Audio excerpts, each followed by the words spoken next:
Good evening, all, and welcome to the Tactical Devils. I'm your host Jarvis, and with me tonight you have Stu Woolley. It's been announced. It's official. Michael Carrick is the new interim manager of Man United. The news just broke. It's official from Fabrizio Romano saying Michael Carrick returns to Manchester United as new caretaker manager in until June. And Steve Holland, Jonathan Woodgate, Johnny Evans, and Travis Binnion all form part of Carrick's backroom staff. And Darren Fletcher choose to return to the under-18s. So now you have it, guys. It's official.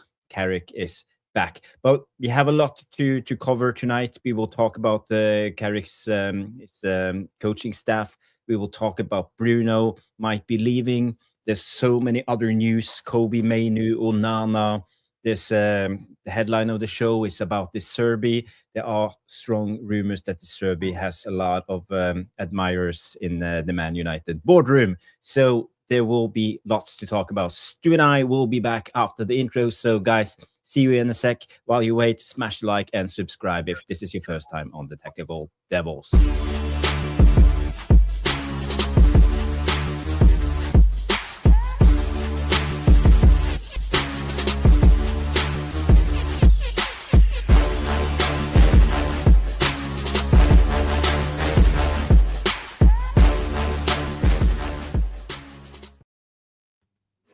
Yes. The Tactical Devils are back. It's Tuesday and it's 7:30 p.m. UK time, approximately. So, guys, girls, we will do half an hour, 45 minutes. I don't know how long Stu got, but we will try to make a quick show for you with the latest news. Yes. So I hope everybody's well. Good to see you, Stu. Good to see Jarle. We have Boxing Straight Talk. We have Dave. I am Titanium Bilal. A lot of the legends have tuned in already. But first of all, what's your instant reaction? We just got the confirmation that Carrick is the new caretaker manager.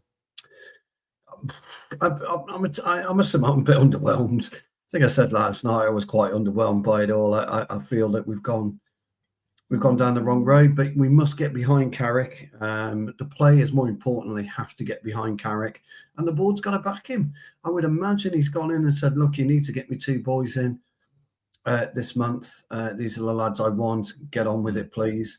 I'd imagine there must have been some sort of conversation about that, or you may well have been told, look, there is no money. You're not getting anybody. Do your best till the end of the season, but that's it.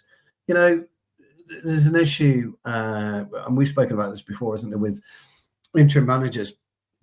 Ollie was a great example. He did so well. He was given his contract, pretty much straight after the interimship. Carrick's got half a season.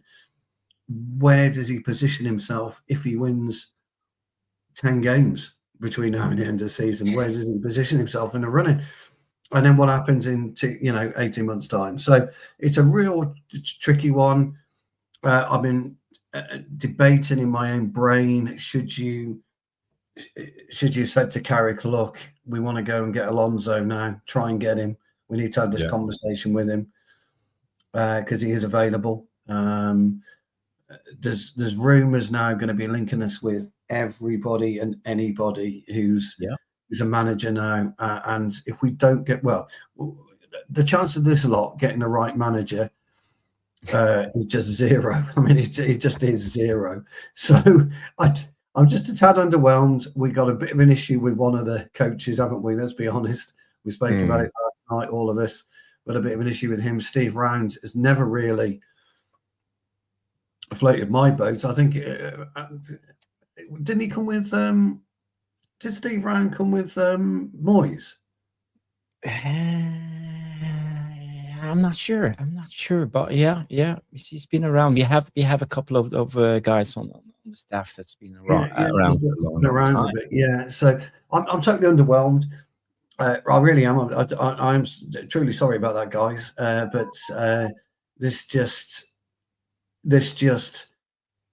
I don't know, mate.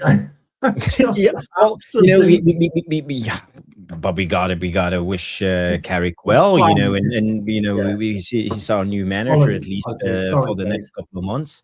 I think it's a good thing, and I'm excited to see what he got, if he has what it takes to turn this around. My expectation is one thing, but I think the United fan base generally are content. No, what's the right word? They are okay with Yes. Carrick coming in. It's not the worst appointment, maybe not the best, but No, he has some good ideas. I've been screaming out for more control, from balance. you have. I know we don't have the right players, but I think we are could end well. Who am I to bash this thing? Well, we'll certainly see Sunday, won't we? He spoke about Mainu, didn't he, a while ago, a couple of weeks ago, actually. Strange. Evening, Trev. He spoke about Mainu, just made him come straight into his thinking. Does he go this 4-3-3 route that we know he's played before? Does he go 4-4-2? Yeah. What does he do with Mbumo? What's he do with Ahmad? Where's he play Cunha? Does he drop Cunha? Does he drop Bruno? What does he do?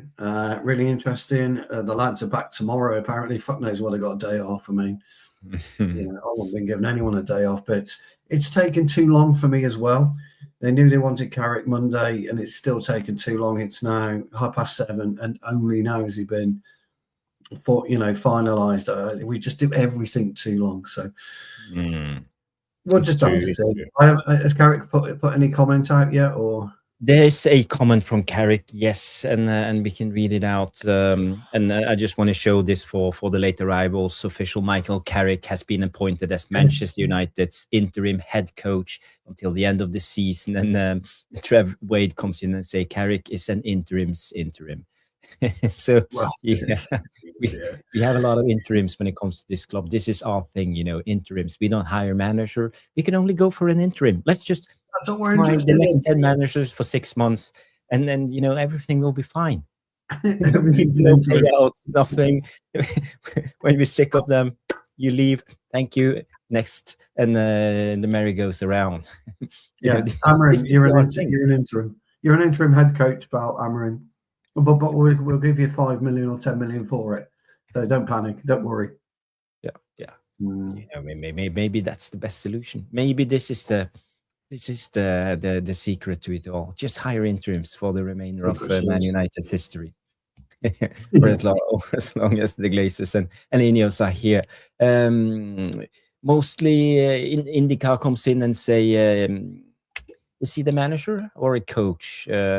He's have been appointed interim head coach. So yes, he is a coach, not a manager. But maybe, I don't know. I call him the manager, but I know it's not the right thing. He's a coach. Yes, it's true. Yeah. It's true. So Stu, who have tuned in already, let me find the comment from Carrick. Yeah, can bring up some comments and say hi to all. Let's have a look who we got in. We have Yala Malmeen, of course. Good to see Yala. Yala says, Carrick confirmed, Roberto De Zerbi is it, but he is my number 3 on his list. Enrique and Conte equal 1 to call Southgate. Yep, indeed. I mentioned him because of Holland. Yeah, interesting one, Southgate. Boxing Straight Talk sarcastically says Southgate is the one. He can make us whole again. Yes, we will talk more about it because we have Holland in our coaching team. Yeah. Lads and lasses, Dave, good to see you. Big up Bilal. Thank you again yesterday. We did answer your question last night, buddy. Hope you got that. Trevor Wade's in. Good to see Tyrone's in as well. Bilal says, I'm appalled that Woodgate is part of the coaching staff. Yeah, we did touch on that after yesterday's small debate. I agree. I don't think it's a wise move, but more about that maybe later if you have the time. Yeah, Catherine No Nonsense McDade is in as always. She says, we're a shit show right now, lads. Shit show FC. She's absolutely right. Brilliant. Spot on. And Alan Lowcock. We're going to go with Alan Lowcock. Anyway, Mike Honsi. I'm not quite sure what that means, but perhaps you could explain, Alan. Paul Tabin says, Chelsea under Abramovich would have appointed a World Cup Champions League winning manager already. We're in the toilet as this club. Absolutely right. Paul? I think you're right. I think you're right, and I just want to add on the comment from Paul. We are not run as a proper football club, and we know this. We've been sitting here. I'm at the stage right now where I'm ambivalent. I'm not very angry anymore. I used up all my anger the last couple of days. I don't know what more to say. You all know my situation and my take on the current state of the club. So let's look forward and talk a little bit about Carrick. So this is his comments coming in today. So Michael Carrick saying, having the responsibility to lead Manchester United is an honor. I know what it takes to succeed here. My focus is now on helping the players to reach the standards that we expect at this incredible club. Yeah, it's more like the state of the nation thing. There's not much here. Okay, he talks about he worked with a number of the players already and have obviously continued to watch the team closely in recent years. I have total belief in their talents, dedication, and ability to be successful here. Per now, I think that will change. And also, there's still a lot to fight for this season. We are ready to pull everyone together and give the fans the performance that their loyal support deserves. So, yeah. A nicely written PR statement there. Yeah. Very, very well written, very classy, put together. I mean, look, there's no getting away from the fact that Carrick is a classy individual. He's always spoken well, hasn't he? He's always carried himself well, never in the limelight, always stays out the papers, very Scholes-esque in that way. But I thought the bits of punditry he's done is very well. But he's going to have to deliver come Sunday. Yes, expect nothing more than a win on Sunday. He's going to have to deliver, and the players are going to have to deliver. On Thursday or Friday when we go live next year, I was trying to pick his starting 11. It'll be very interesting, I would say, because I think he's got a real passion for Mainu. He speaks about him a lot. So be really interesting to see where he goes and what he does. We've got to get behind him, though. You are right, pal. And everybody said, we have to get behind him. There's no two ways about it. And if you beat City on Sunday, all will be forgiven, probably, for a day, because that's what we want. If we were to beat Arsenal in 2 weeks' time, that'd be a minor miracle. Then definitely all will be forgiven again until it all turns to shit again. And then everyone's going, I fucking told you Carrick wasn't the man. But we all do that because we're all human beings. We all work on emotion. Last night, look at me. I completely lost my rag all of a sudden. Came out of nowhere. I loved the show yesterday. It was a good show. It's good. It exploded, didn't it? I couldn't take it. I'd lost it. And that's what this club does to us, doesn't it? Me and you, we're polar opposite in terms of our personalities. You're very calm and collected and very Norwegian-esque. Anyone think you're a Norwegian, Jarvis? Whereas me, I'm a bit more volatile. Typical Englishman. So I just want our club to succeed so badly. And it's really got nothing to do with the Fergie era because I was in before that. So, and I thought I just love the club, I always have done, and I want to see us do something. I really want to see us do something. I want to see if he's going to be the man just for the short term. I want to see these players. I would hate them for it, by the way, but I want to see them grasp the nettle now and really strangle City, strangle the life out of City on the Sunday and beat them. 1:30 kickoff, I think, isn't it, guys? 1:30? It's an early kickoff. Yes, I think it's 1:30. It's always when it's the derbies. We saw it against Leeds, usually Liverpool games early. Early doors, yeah. People don't have the time before they go to the game. I think that's why. That's it. Yes. Yeah, that's it. Although some pubs open, though, to be fair, pal. They let you into the back. Let me in. It's how they operate, and it's probably a sensible thing to do. I don't know. You lived through the 70s and the 80s in the English football, and probably remember some of it. But I think it was a little bit rougher times back then. Yeah, I've witnessed it. Yeah, been in the middle of it as well. Sometimes you just couldn't escape it. Yeah. It was all rough. But then again, I didn't help myself where, I was went in the away ends and home ends. I used to go anywhere to watch United, so I'll be in home ends occasionally of rival clubs. You went to Anfield? I've been in a Cop, 3 times I stood in the home end. I've gone to watch Liverpool with a friend of mine, and as the only Man United fan on a bus, the Liverpool Supporters Club coach, and I wore the shirt with pride.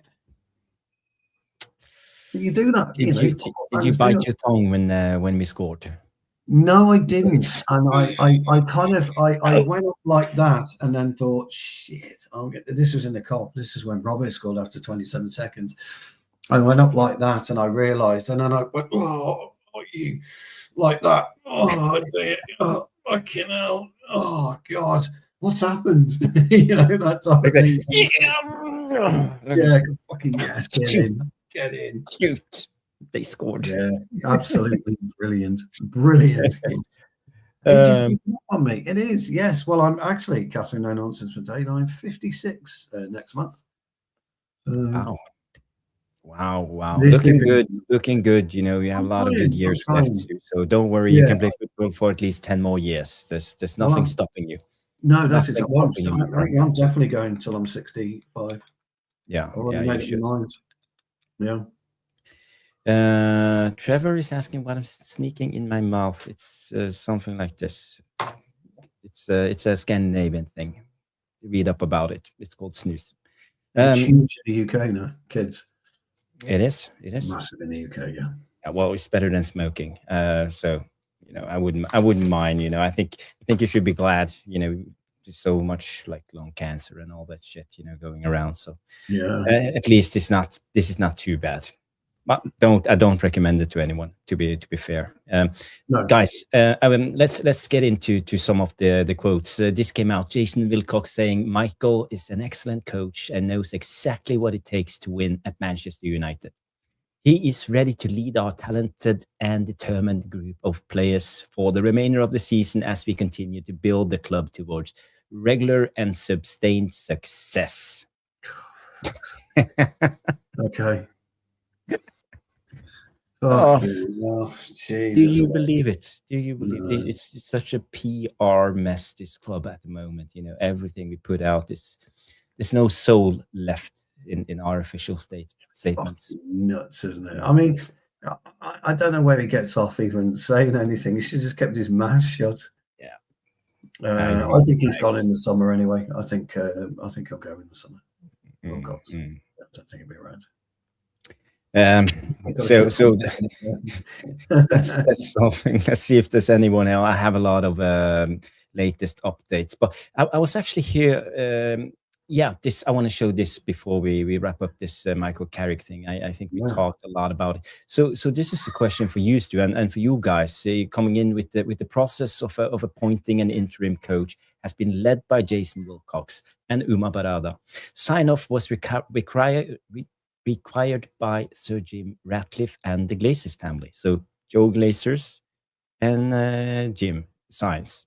Attention will now turn to bringing in a permanent manager in the summer. Okay, this comes from David Ornstein. But according to reports, we heard yesterday that Jason Wilcox's man was actually Ollie. And and he is the director of football. So I ask you, shouldn't the director of football point out the direction the club is going to, and thereby appoint the interim he wants? Or are we at the stage now where Sir Jason Wilcox comes with a paper? I would really like Ollie to be the manager. Yes. No, it's not the right chemistry. Sign this. I want Carrick. And this is where we are right now. Do we have the clingy hand of Sir Jim Ratcliffe and Joe Glazer over us now, making all the decisions? Because right now it feels like it for me. I don't think they trust Wilcox. That's my gut feeling. They don't trust Jason Wilcox. And then sack him or let him do his job. Exactly. As sporting director, I run the football side. Barada runs the club, the finances, the HR, etc., etc., etc. I run the football side. So if I want Ole Gunnar Solskjaer in, he's my man. But if you've then got to go and say, as you quite rightly say, he's going then to Barada, and then Barada's going to the Glazers and Sir Jim for final sign-off, it's ridiculous. Sir Jim Ratcliffe should be nowhere near sorting the manager, nor should the Glazers. We trust you. You're in the position. We trust you. I don't think they trust him. Wilcox. That's my problem. No, I 100% agree. They don't trust him. That's the thing. That's the thing. But he's gone. Why keep a man in his job if they can't trust him? Well, are they afraid for the shit show that will come if they sack the director of football at the same time, because they know all eyes will be on them? Is this a deflection move? Yeah, I think it probably is. I think they're going to, like you say, they made the Amarin error, the one for the better word. We can't make the Wilcox error on top of the the other errors that we made. So no, for me, I think Wilcox goes in the summer. Who do they want? What are we going to get though? Do you trust Wilcox to bring in the right manager? I fucking don't. Not a hope in hell. Neither do I. But I'm just asking the question because I know for a fact that Sir Jim Ratcliffe or Joe Glazer, they know absolutely nothing about it. At least Wilcox has played in the Premier League. He has some experience. But do we want Sir Jim to come there? He knows about chemistry. This is his field of speciality, and cycling and running a marathon now and then, sailing. I bet you he knows how to play polo and all of this. He probably does. But he knows jack shit about football. That's the problem. So why do we want him? He's hiring people on chemistry. He said it himself when he came to Dan Ashford. There's something wrong with the chemistry. And it worries me because I think we are in a dark alley if we go down that path with billionaires sitting on top, signing the papers and making the calls. This is not how a proper football club is run. The chemistry with Ashworth was everything you're doing is wrong.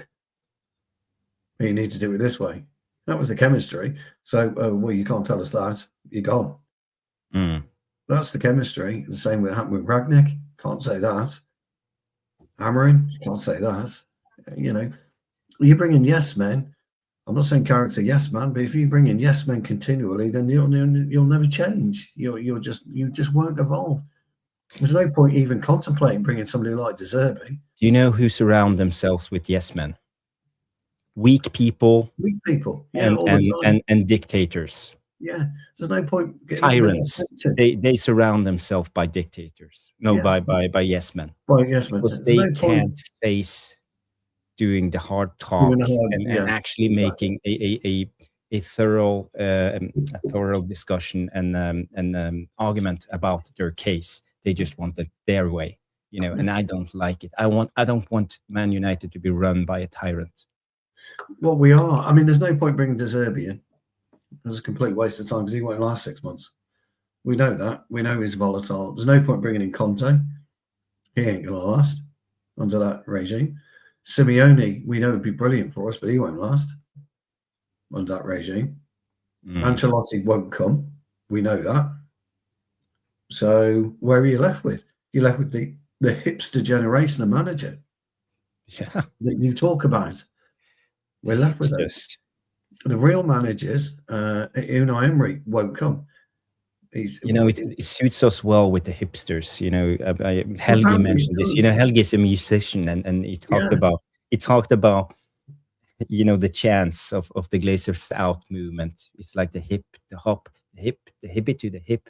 We want Glazers out. We want Glazers out. It's kind of cheerful. It should be more emotional. But this is where we are as a fan base at the moment. We need to mean it. We need to actually go out and try to do something about this, because I think the direction we are going into now is not the right direction, and I don't trust either Ineos or the Glazers right now.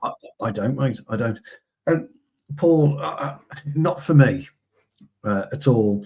I'm not saying it's a bad choice as manager, but I don't see him any better than the likes of Postecoglou, really.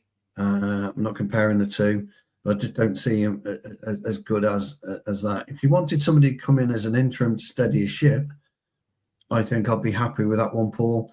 But I wouldn't want him moving forward. I don't think he would get the ethos of Manchester United, the essence of the club. Just not for me. I think he's lost his way somewhere along the line. Tottenham. So I think he's lost his way a bit. So I'm not saying it's a disastrous, and it wouldn't be a disastrous appointment, Paul. But I just not for me. I want somebody. I want somebody truly. I know this is going to sound stupid and age and that, but I want somebody truly old school that these players will not cross. Yeah. I think Pochettino kind of falls into the hipster kind of manager realm at the moment. We need a Simeone, we need an Ancelotti, we need somebody who's got balls to stand up to these players and turn around and say, you can cry and moan and win. But De Zerbi has the Italian fire, Stu. My worry about De Zerbi is he won't last because he will call out and criticise immediately. Yeah. And that's my issue with Rob Taft's kind of come in at the same time. That's my issue with De Zerbi. That's why I don't think it's even on the cards. Oh, but one thing, Paul, I would say, Paul, Pochettino or not, do you trust this board to make the right decision?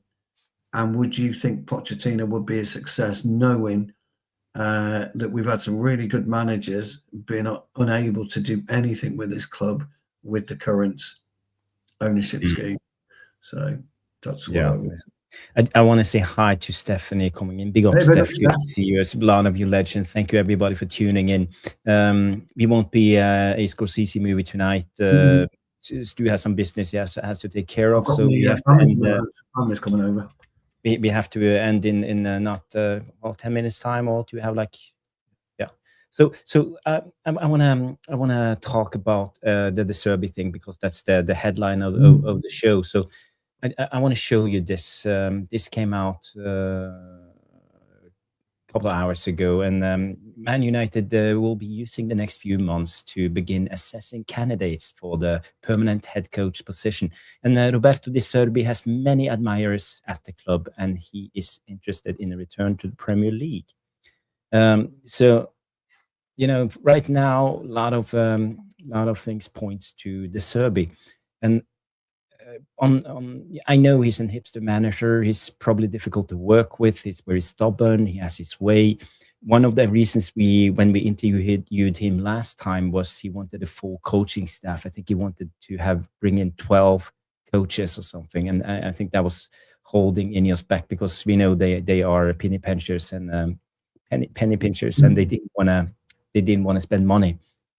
Well, I think he's a brilliant manager. I really respect him. How he evolved football. He's one of the masterminds in my mind when it comes to tactics. And I want to show you some pictures of what I mean, and to try to explain. Because I don't know if you remember his time at Brighton, when you had the centre back standing there with the studs on the ball, just waiting for the trigger. Someone to come in. And it's so brilliant.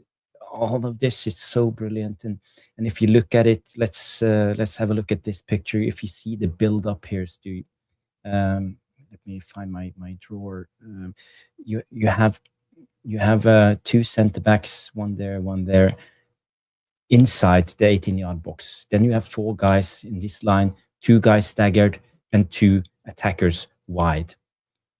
And the main objective with this is give the ball to one of the 2 centre backs inside the 18-yard box, and you want to bait the press, one of these guys to go in. And when they do, because the opposition usually set up in a box with 4 guys controlling these 4 guys. So at least as soon as one of them goes, you create an overload, 4 against 3 in this area. So then you can play yourself through the central and control the game. So everything comes from the build-up. I love this idea, the 2-4-2-2. For me, I have so much respect, and if possible, if it was even possible, I would try to go for De Zerbi. But he needs backing. This is another picture. You see it more clearly, how you see the staggered midfield. the two deep centre backs. So it's almost like a 2-4-2-2. So for me, I like if we can get De Zerbi in, I would be happy. But he would never last at Man United. And you are right. That's the issue. That's the problem for me. Look. I don't think tactically you're right. I think he's brilliant. I like the way his Brighton team played, but he would just explode. This is Marseille. He's consistent. This is in the French league against PSG. I like the way that he played, like I say, at Barcelona, and particularly what he's done at Marseille. But the problem is he will explode at Manchester United, and he will end up calling the board out, end up calling everybody out, and he will lose. That Latin temperament just won't help. So as much as I do like it, I just can't see it. I think he's got his admirers from a football perspective, but 100%. Wilcox will be going. Well, I'm not working with 100%. But I have to be honest. If you've got to get rid of Wilcox, if Pep Guardiola leaves Manchester City, he'll probably De Zerbi will be their manager. 100%. If you're going to bring in De Zerbi, you've got to get rid of Wilcox. Yeah. You better, how are you going to bring in anyone, with Wilcox at the wheel? He's too fiery. He will scare away all the serious managers. They will know that he's not the right man. Yeah, he will. So he is too fiery, De Zerbi. I agree with you wholeheartedly. I think he'd be a really good choice. I know a lot of the devilish tacticos would pick him, but I just think he's a bit too fiery. Good old Tyrone has purchased a pair of Morellis. Yes. Absolute stunning boots they are, pal. They're very expensive, about $300, I think. But they're beautiful. They are absolutely superb. Artificial grass. So I've got a few pairs Tyrone, as you know. Mine are all Adidas based. But I do like the Morellis. That's a true connoisseur of the boot there, my old mate. True connoisseur of the boot. I've never owned a pair of Morellis, by the way. Never. Mizuno. I have had some Mizunos, but it doesn't fit me. My Japanese. Yeah. Japanese, yes. I am Titanium coming in with a. Thank you so much, Bilal. Sorry for keeping you waiting. We have so much to go through. Coming in and say, have you seen the Onana news, lads? There are some updates on Andre Onana, but I don't know if let's bring it up. We can have a look.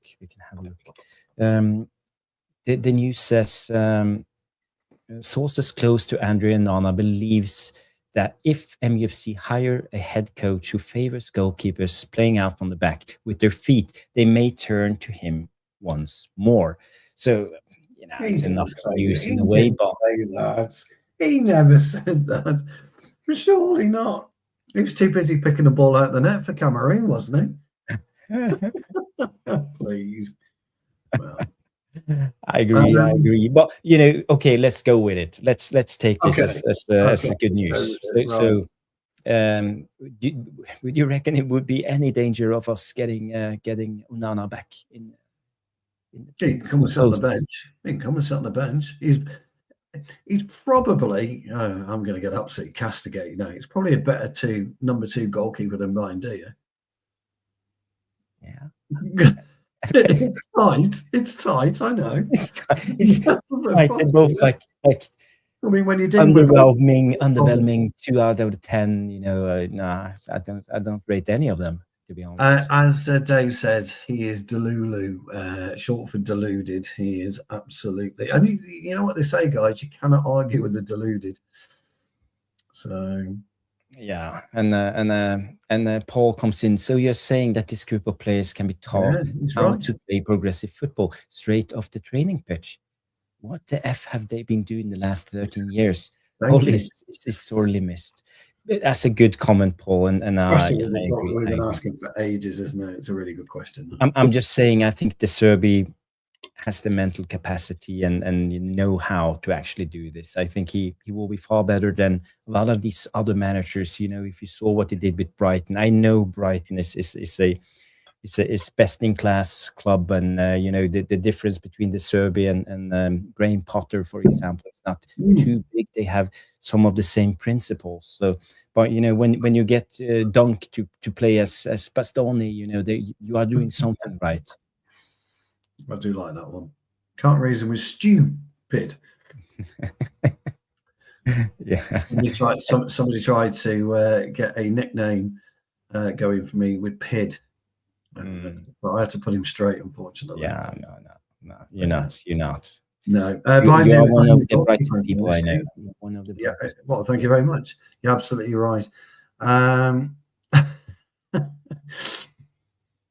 Luman and 1789 says he would prefer Rob Taff over Onana. Rob Taff. I heard good things about Rob Taff. His shot stopping is excellent.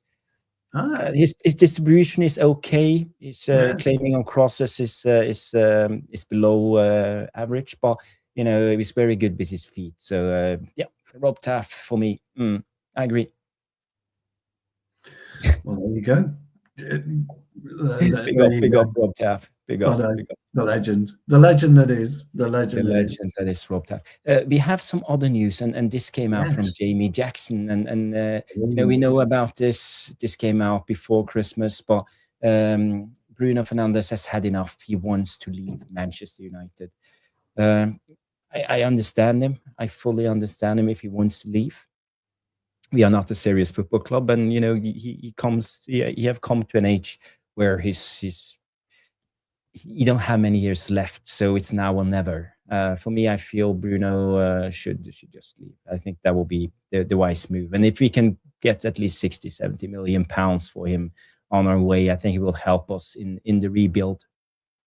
But then again, maybe we would like Bruno from a couple of more years now if we play him in the 10. Well, can you say? I woke up this morning and I thought I'm going to put this on X. Sources close to the club state that Bruno Fernandes has had enough, wants to move in the summer. There you go. There you go. So he's woke up and thought, that's what I'll do. I came up with that a second ago. It's dead easy. Lazy journalism, everybody. I think he goes in the summer. Me and Jarvis both agree on that. That it goes in the summer anyway. And I think we will get 40, 50 million. I don't think we'll perhaps get 70. We'll definitely get 40 or 50. I don't know. I don't know how much money Bruno is actually worth, but we are hoping at least for some. I heard that the sum of 60 million being mentioned many times. Well, we now realise the stupidity of our club then, doesn't it? Because we were offered 110 in the summer. Yeah. So there goes the stupidity of our club. I would imagine Bruno was quite okay with it. Sorry, Bruno. Amorim would have been quite okay with it. Say, I can utilise that money. And I can do what I need to do. So, look, as far as I'm concerned, I don't see it. No. Big up, Trev. Yeah, I know. Maybe wrong wording, but you are starting to know me by now. I'm not the fluent in British. We have other news, Stu. And I think this is interesting too. It's in the same bracket of the Ruben news. It's on Kobe Mainu. He remains as desperate as ever to play ahead of this summer's World Cup and would still be open to a loan move this month if the opportunity is going to be limited under Carrick. This is from Nate Salt and Chris Wheeler. Sorry, what do you mean World Cup? Yeah, he's not good enough. What World Cup? We're not talking about this. We're not talking about this year's World Cup, are we? Yeah. No, we can't be. He ain't got a fucking. Oh, well, there you go. How many games has he played so far this season? 3? He hasn't got a hope of getting anywhere near the World Cup squad. If Danny Welbeck doesn't make it, that'll be a travesty, by the way. Yeah. But that's going to be a joke. Surely, when Chris Wheeler decided to write that, he must have thought, well, I'm going to get fucking loads of stick on this one. What World Cup's he on about? 2030? He certainly isn't talking about 2026. No chance. I think that's poor journalism, to be honest. It's abysmal. It's abysmal. There's other updates news, and there's more about the good old Rashi. Barcelona are exploring a permanent deal for Marcus Rashford at a lower fee than the 30 million option. Can you imagine? Barcelona is trying to haggle. No, and surely not. they are trying as well the possibility of a second loan with a conditional obligation to buy. So they won't commit to anything. They just want to try him for another year. They're not quite sure yet what to do. Do you think it's Rashford dictating the terms? Is it Barcelona dictating Rashford? Are we Barcelona suckers? just haven't got they haven't got the money, Are we letting them just roll over us again? Should we just recall Rashford and say no, we're not having it? You're sitting on the bench here. Barcelona haven't got any money. Recall him, ship him out to Saudi, double your money. Because he's to be fair to him, he's been okay for Barcelona. He's not been bad at all. No. But and Rob Taft's right, Barcelona in the driving seat, they can pick and choose what they want to do.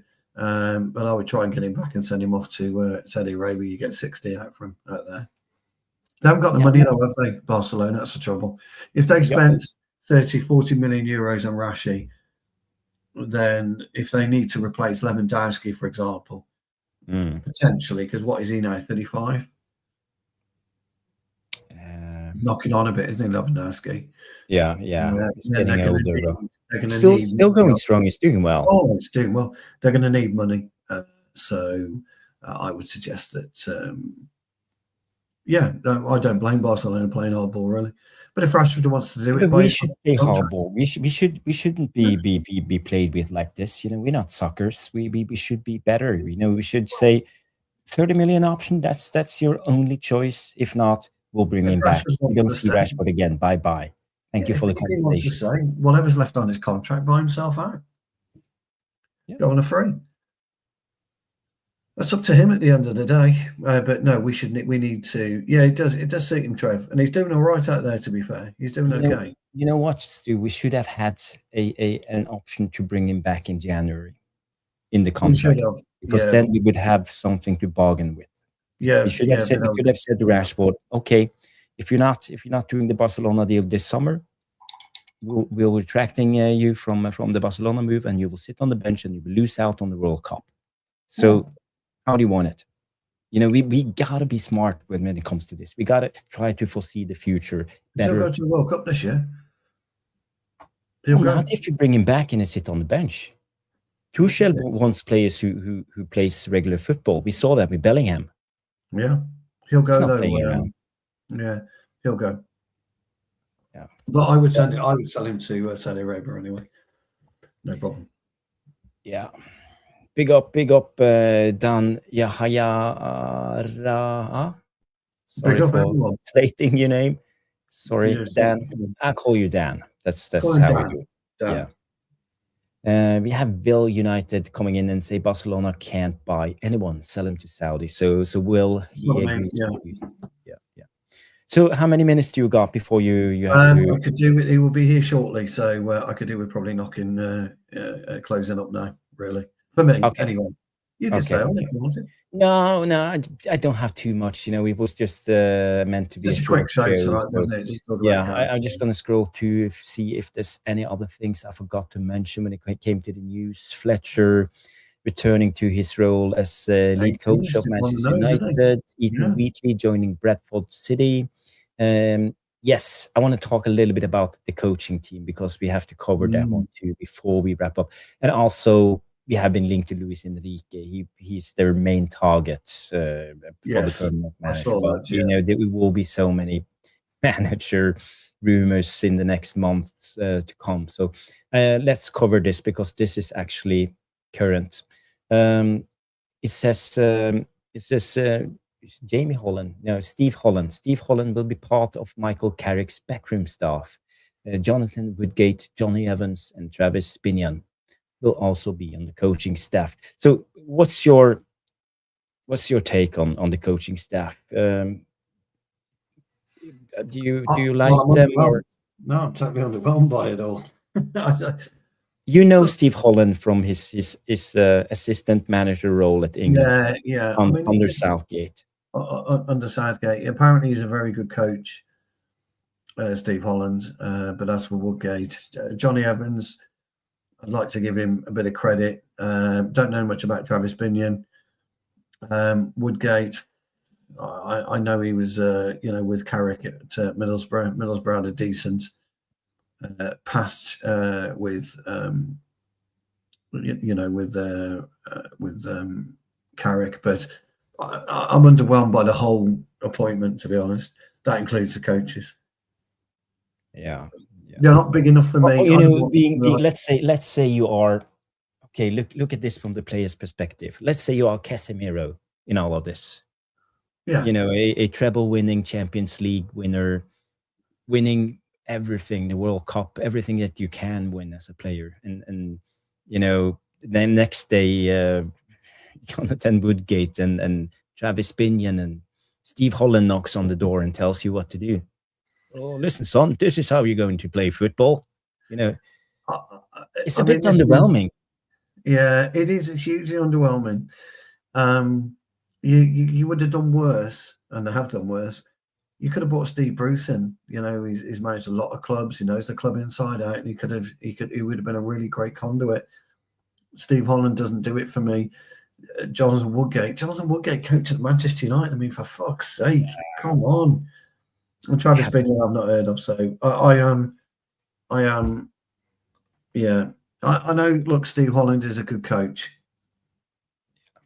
and he got sacked. Yeah, he got sacked, didn't he, Bilal?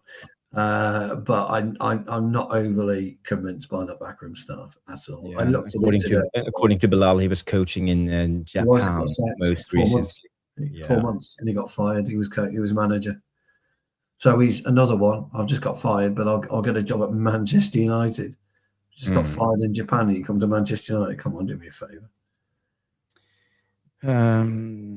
Is Holland an indication that Southgate is being lined up for the summer? No. I heard a lot of speculations on this today. Yeah, I think Sir Jim Ratcliffe is a lot of things, but he ain't stupid. Well, he's the guy who signs off the checks right now. Yeah. He's not stupid. I think he knows if he brings in Southgate, then there would be absolute uproar. No. But Steve Holland, is it just me mentions he having a good CV? He's worked under so many good managers during his days. So at least he knows something about football. He's been around for many years. He's a very good coach. He's a Steve McLaren-esque type coach. He's not revered, but he's a very, very good football coach. But what's he doing at Manchester United? Yeah, that's the question. Yeah, but also on the other guys, you mentioned Jonathan Woodgate. We talked about it on yesterday's show. So if you go back and look at the end of the show, you will see our take on that. But if you don't know anything about Jonathan Woodgate, I recommend Google it. You will find some things that's not good. It's not representative of the values of Man United, at least for me. Not at all, John. It's not at all, fella. Not at all. And like I said, I don't know enough about it. Does anyone know who Travis Binnion is? Just out of interest. I think he worked at the academy, didn't he? Oh, I don't know. I hadn't even Googled him. Does he come up if you Google him? Yes. Travis Binnion. Let's say Travis Binnion, manager profile. He's Irish. That's good. Professional football coach, manager profile. Let's give me 2 seconds to, and I will just bring up transfer mark. So many ads. Is he the current under 21s? Is he? Yeah, he's the current. He was the under 21 manager. Yeah. Current under 21 UEFA B license. He's Irish. Yeah. He's 39 years of age. Average period as coach 2.55 years. His preferred formation 4-2-3-1. Let's see what else. He played. Did he win? Yeah, he won the 8 wins in the Premier League, 2 EFL. There's been so many changes in our backroom coaching staff of the kids. I've lost track who is. But he came originally from Sheffield United. Yeah, I remember him. He works with the stuff. I remember him, Well, And as a player, he played for Sheffield United and IFK Mariehamn, and I think that's a Swedish team. I'm not Yeah. wrong. Yeah, Finnish. You want the Finnish? IFK. Swedish, I believe, but I'm not They're sure. Swedish, Maybe I'm aren't wrong. Yeah. So he has some experience from the Swedish league. Well, could work, but I'm not sure. It's all up to Carrick now, and if Carrick wants these guys, I think we just gotta get behind them. Whatever we get do, behind we've them. got to get behind them, my mate. Okay. I'm looking forward to. Trevor's saying he's English, not Irish. Well, according to Transfermarkt, he's Irish, but what do they know? No, he has a dual citizenship, Ireland and England. Okay. So he's both. Yeah. I'm looking forward to Thursday or Friday, whenever we're on next, to try and pick Fletcher's first team. Yes, we can do I'm that. massively interested. Yeah. I think it's time to wrap it up. Yes, a little longer than we have had planned. I'm so happy that all of you guys tuned in. Yeah. I think if Norradin is going live, I will be on the Norradin show later tonight, talking about the current state. So if you want to see more Jarvis, you can go to United Wheel Therapy. I reckon he will go live around 10:30.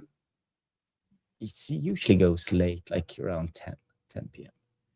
Yeah. So yeah, but Stu and I will be back Thursday around 9 p.m. Yeah, be around unless 9. Anything breaking happens, Breaking. Although don't forget, he's in action tomorrow night. Yes. I'll be running up and down. Are you playing futsal or regular footy? I've got futsal 6 till 7, and then 7-a-side in a league 8 till 9. Okay. Depending on what time. Yeah, depending on whether our games are delayed or not. Okay, I get futsal 7:30. So for me, you're gonna get the football pegs out, the futsal pegs. Yeah. Get yourself a pair of these, pal. Get yourself these. Get the new football. These are the new futsal ones. Debut tomorrow. Looking good.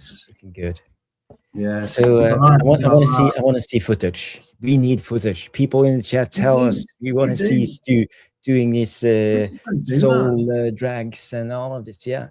Yeah, we just don't record our games. Never have done. I don't know why. We just don't do it. I don't know why. I'll ask. Do that. I haven't got any drags though, by the way. I haven't got the Jarvis shop in the locker. Wow, you do. Don't be modest, Stu. It doesn't suit you. Don't. I want to thank Bilal for the super chat. Thank you so much, pal. And I want to thank everybody who's tuned in. Trevor Vade and the Madness. Stephanie coming in. Great show, everyone. See you Thursday, legends. Thank you, Stephanie. We have Dan and the Madness, Rob Taff, all of you guys. It's been a great show. We will be back Thursday night, 9 p.m. And in Carrick we trust. Yeah, before we go, can we thank 21st Century Vampire? He sent a super comment. He put a paid comment, didn't he, on the post line? So can we thank He did. Thank you so much. Yes. Fantastic for us. I was hoping he would be in the live chat tonight, but I know he lives in another part of the world. He does. So it's quite late right now, and it's not always easy being an international fan, staying up all night just to watch what we guys in Europe are doing. So big respect for the fan base around the world. Oh, it's fantastic for us. I'm really, really pleased. And the man is coming in, bang on. Jarvis, do great stream again. Thank you so much. Guys, we will see you on the next one Thursday night. Have a good one. Smash a like, subscribe if this was your first time, and we will see you on the next. Bye.